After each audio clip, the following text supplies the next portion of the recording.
terkait masalah Pak Imad, saya berpendapat Pak Imad ini adalah termasuk fitnah akhir zaman. Yang jelas ini orang cuman omong kosong, omong doang. Dia di mimbar-mimbar teriak-teriak, siap mempertanggungjawabkan tesisnya 3 hari 3 malam dengan siapapun. Setelah digelar ternyata nggak berani datang. Banyak alasannya. Di antara alasannya, termasuk alasan dia dan alasan para pendukungnya adalah karena Robito nggak datang. Padahal yang dia tantang di mimbar-mimbar yang siap 3 hari 3 malam bukan Robito. Siapapun yang mau debat siap dia akan ladenin kalau perlu 3 hari 3 malam. Masih ada videonya. Giliran sudah dibentuk, diundang, ternyata nggak datang banyak alasan. Kenapa? Karena dia yakin kalau datang pasti kalah. Apalagi sekarang percuma. Kalau mau debat sama Pak Imad ini percuma. Karena di video terbarunya, bisa dilihat, di video terbarunya, dia mengatakan seandainya pun semua ulama di dunia berfatwa bahwa Ba'alawi itu sahih, dia nggak percaya. Artinya apa? Seandainya pun bertemu diskusi, nggak bakal berpengaruh. Dan dia sudah ngerasa paling tinggi ilmunya. Sehingga berani mengatakan, seandainya pun seluruh dunia banyak berfatwa Ba'alawi sahih, dia tetap nggak percaya. Jadi percuma, buat apa diladenin? Ini bukan karena ilmu berarti. Karena ada mungkin hasut, iri, dengki kalau kita ngelihat jejak digital dulu sebelum dia tenar sekarang. Ya, silahkan dicek bagaimana kondisinya. Masya Allah, na'udzubillahi min dzalik. Nah itu yang pertama. Kemudian yang membahayakan, kalau memang ulama nggak bakal begitu.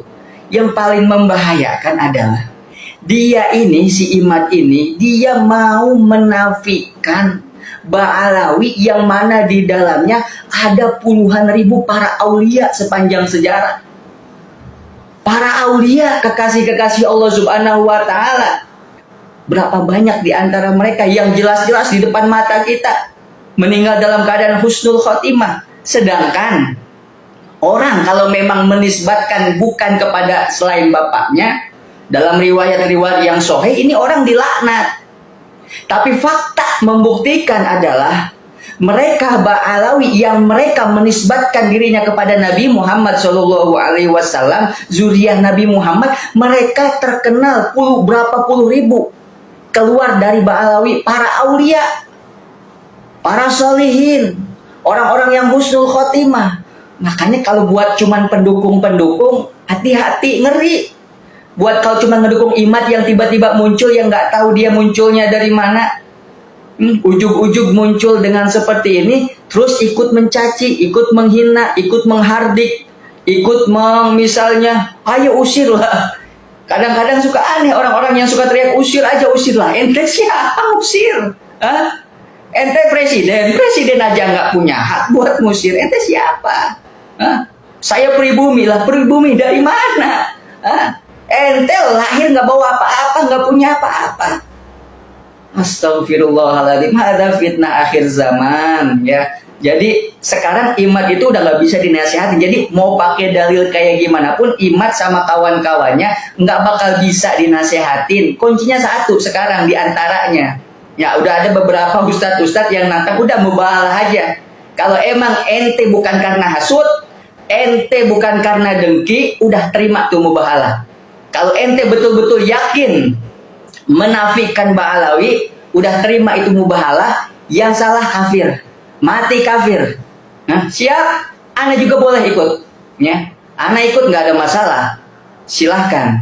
Jadi karena kenapa? Imad ini udah nggak bisa, dan kawan-kawan udah nggak bisa dinasehatin, dan dia udah bilang seandainya ada fatwa di seluruh dunia ulama mensohikan, dia nggak mau terima, udah nggak bisa. Ya udah, nggak usah panjang lebar, nggak usah kasir kalam, nggak usah banyak omong, mubahalah. Dan mubahalah itu bagian dari syariat Islam. Hayo di mana? Bismillah. Banyak insya Allah yang mau ikut. Siap ikut.